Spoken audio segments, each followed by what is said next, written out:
Today we're going to discuss the 9 golden rules that are guaranteed to increase the amount of value that you get from your miniatures. There are 2 major ways that we determine the value of literally anything that we do, and that's either monetarily or emotionally. They're 2 sides of the same coin, so I want to make sure that we cover both sides thoroughly so that you can not only have access to the best that the hobby has to offer, but also go into and finish projects with a feeling of excitement and satisfaction. This is Cursed Crusader Arts.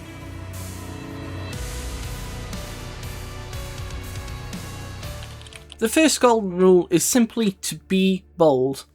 Build and paint the things that you want to build and paint. Who cares whether you have the most expensive miniature or the most optimized army in the game? When I first got into Warhammer 40k when I was a kid, there was an after-school club with a group of maybe 10 to 15 students and the 2 or 3 teachers who ran it. There were quite a few Space Marine and Orc armies, especially as this was around the time of Assault on Blackreach, and I think there was maybe 1 or 2 Eldar and Tau, and a Tyrannid army with a couple of Chaos thrown in there, particularly World Eaters and Thousand Suns if I remember correctly. It was incredible, and as I got to know the people and the hobby, I picked the army that I wanted, which was the Emperor's Children. Why? Well, because they were pink. The club was a sea of blues, greens, reds and yellows, and I wanted to stand out. I wanted something unique. At the time, the story of Warhammer meant pretty much nothing to me. That would come along much later. But I thought they were pretty cool, and even though I got teased for having the pink army, I did it anyway. We have variety for a reason. No one is the same, and different people like different things. Whether it's the looks of the miniatures, the gameplay, or the complexity of the miniature itself, it doesn't really matter. So if you're worried about what other people think about you and the army that you picked, remember that most of the time, they don't. Now, in the spirit of building what you want and making things unique, the second golden rule that I found is to be rebellious. Everyone wants their miniatures to stand out from the rest of the crowd, even if it's the same army. So break the rules a little bit and don't always follow the instructions. This might come in different forms for different people, and the instructions are there to kind of just teach you how to get a good finish in the quickest and simplest way possible. Back in the day we had push fit models, now we have more monoposed models. And even the back of the box shows you how to paint the models afterwards.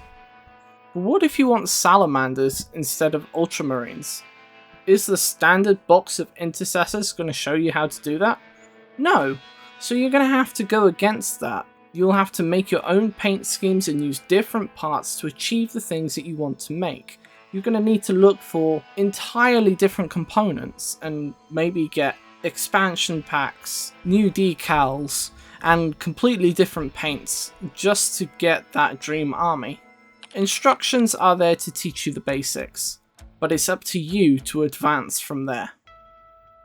So let's talk a little bit about money, because this next rule hits kinda close to home. After picking which Warhammer army that I wanted to play, I ran into a little bit of a problem. It's pretty hard to play the game without any miniatures.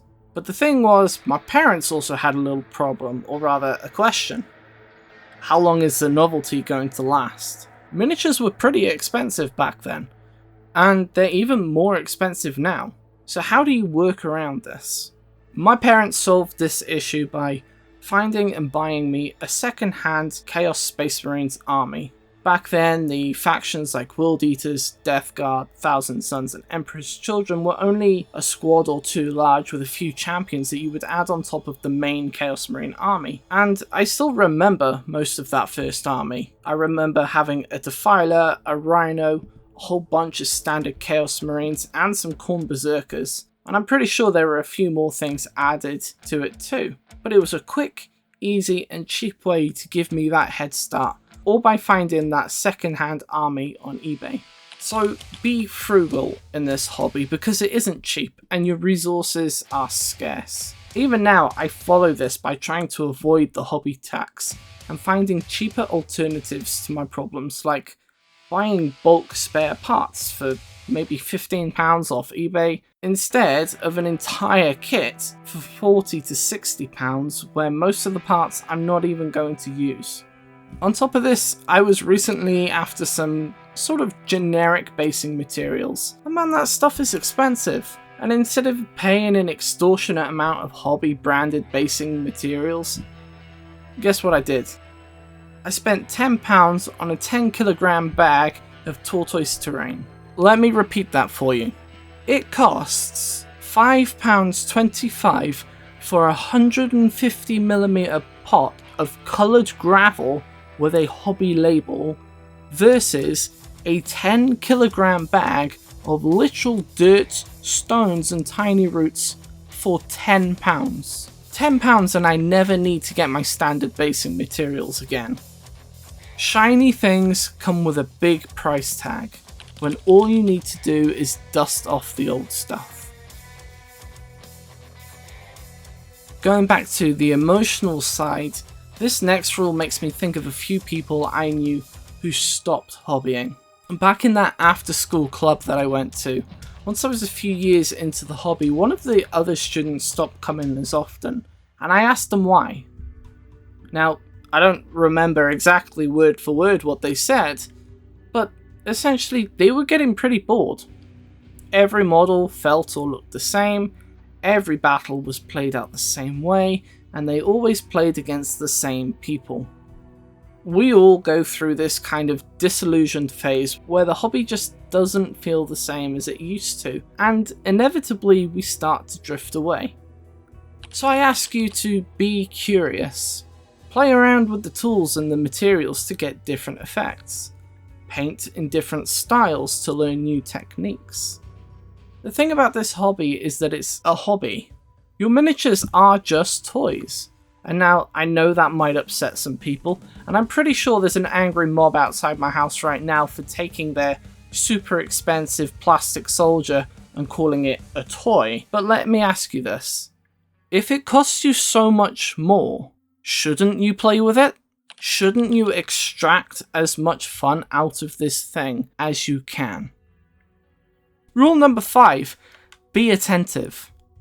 This kind of links back to being curious, and this is about paying attention to how you do things in your hobby. Perhaps you've painted 3 members of your 5-man squad of Space Marines, and then you step away for a week. You gotta go to work, spend time with your family or whatever, and you come back to paint squad member number 4, and then you hit a problem while you're painting. Squad member number 4 just doesn't look like squad members 1, 2, and 3. The base colour is off, the wash ratio was wrong, the basing materials are different, and there's just either too much or not enough battle damage, and he's just not fitting in with everybody else. It can be discouraging, and it can make you doubt your abilities. So write your methods down.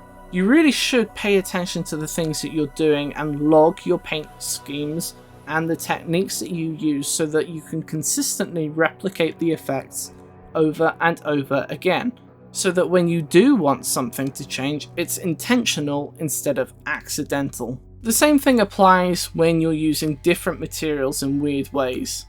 When you start becoming more stylistic in your approach to hobbying, you might start to see some materials acting in odd ways, or you might accidentally create something great, and the last thing you want is to be 6 months down the road, be sat at your desk asking, how did I even do that? Write it down, keep it safe, repeat the effect, and enjoy the results. We've talked a lot today about adding to the miniatures, but what about taking away from it? The next rule is taken from the man, the myth, the legend. Bob Ross was a legend and always tried to show us how we could create incredible pieces of art. And there were 2 things that always stood out. First of all, the famous brush cleaning method. Shake it off. Beat the devil out of it. And then there's my personal favourite, the bravery test. I love the bravery test because Bob has already made this incredible piece of art with mountains or meadows and even a little cabin from time to time. He could just sign the painting, call it a day, and it's finished. But what does he go and do? He gets this massive brush, fills it full of brown paint, and then just drags it right across his painting. The whole thing, it's complete and utter madness. But then he starts adding to it. He turns that big dirty brown line into another tree that improves the painting by adding depth to it. In our hobby, I try to do the same thing. And this means that in order to make something really cool and fulfill the vision that you have, sometimes you have to intentionally break the miniature. Now, I've recently showed this kind of thing off in a live stream a few weeks ago, where I was converting an Age of Sigmar ogre into a Warhammer 40k Ogryn wearing Bullgrin armour. The problem was that the ogre is way too big, and getting the armour on is literally impossible without heavy surgery. I mean, look at it. This was what was left of the ogre's torso before the armour went on. Practically nothing of the actual sculpt remained, but it worked. Nobody's going to see the carved up plastic underneath, so why should it bother you? Take risks and be brave. In order to make something better, you have to break something that's already great. One of the most important things in anything we do is taking your time, and this is the next golden rule, but I want to twist this around a little bit.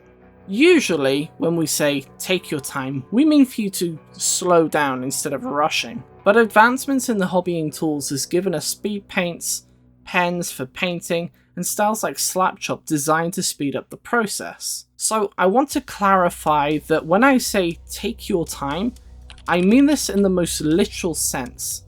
Take your time. As little or as much of it as you want. Everyone has different goals, and you should cater to your goals, not the goals of someone else. So for example, I personally don't play the game anymore. I just like to build, kit bash, and paint the miniatures themselves. I'm also really slow. I might take a week or more on a single model if I want to. Meanwhile, there are people who can paint entire combat patrols within the space of a weekend ready for the next tournament. So how do we decide what is right? There's a single measurement that we can use, but the results are not universal. How much value do you get from the hobby? You see, we're going back to this concept of value again. Some people absolutely love slamming models out as quickly as possible, simply because it's a challenge. Others like to do the same because they get more value just from playing the game. And then there's people like myself, where the value comes from treating the parts like a jigsaw puzzle. There's no reason to rush it, nor is there any reason to drag it out. A few weeks ago, I came across a YouTube short that talked about showing off your imperfect miniatures, and this is a sentiment that I've seen a few times, and as much as this is a nice sentiment on the surface, it always seems to be prefaced by complaining about all of the posts from professional miniature builders and painters, and how they always show off their best works, and how it made the creator of that short or that comment feel bad about their own work. But here's the thing, nothing is perfect. But I have to ask you something. Why is it suddenly alright to complain about a professional showing off their hard work, but not a novice? It's a very simple question. It shouldn't be difficult to think about, but if someone showed off their model and maybe it wasn't painted to the greatest standard and people absolutely massacred this person, people would be up in arms saying, oh, they tried their best. You don't know how much time they had to do it. You don't know how long they've been doing it. But why is it okay to just throw all of that reasoning out of the window for a professional? Right? How many hours has that professional spent on that model? How many days, weeks, or months? For some big projects, even years. And just for people to make fun of it and complain because it's too good.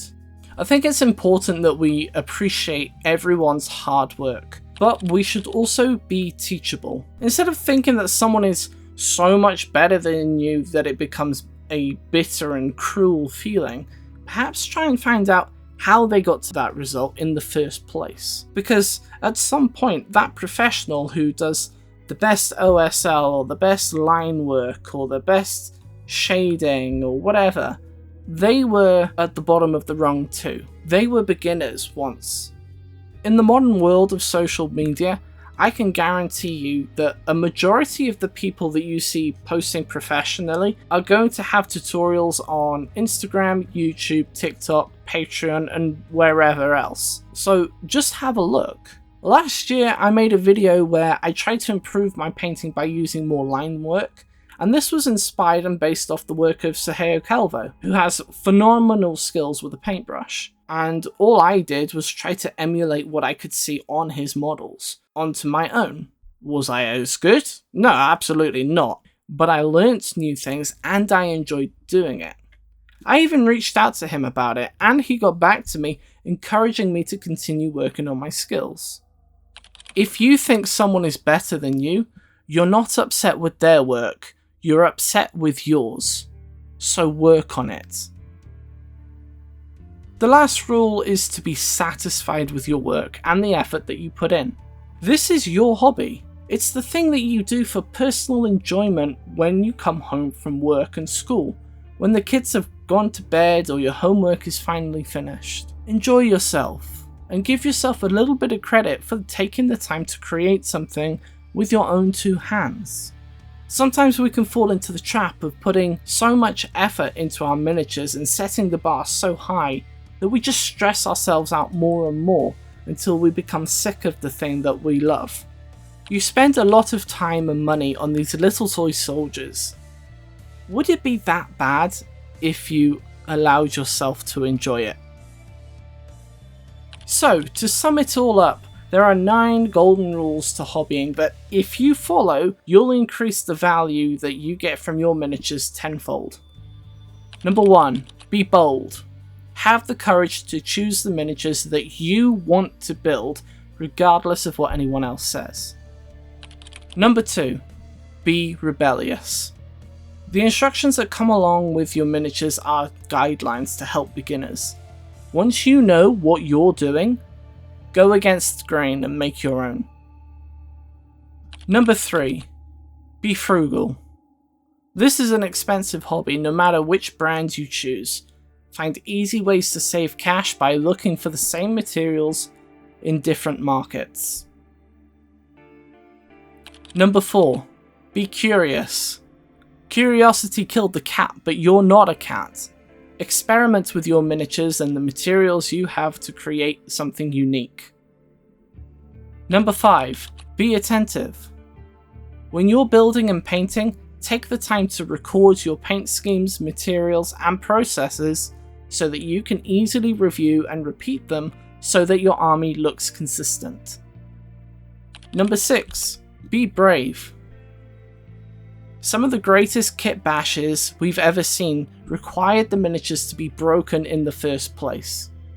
You've already bought the model, so don't be scared to break it if you have a plan to make something better. Number 7. Not too fast, not too slow. We all have our own way of doing this hobby, and we all have our own goals. Nobody is the same. Take your time. Number 8. Be teachable. Don't be discouraged when you see someone who has done something better than you. Ask questions and learn how they did it, then apply the lesson and build your skills. Number 9. Be satisfied. Miniatures take time, money, and skill to complete. Be satisfied with your work and don't let the results dishearten you when things just don't work out. Now that's all I've got for today, but I can promise you that if you follow these golden rules in your hobbying process, you'll get so much more value out of it that you can't help but show off your work to everyone else around you. So whatever you do, make things, have fun, and I'll see you next time on Cursed Crusader Arts.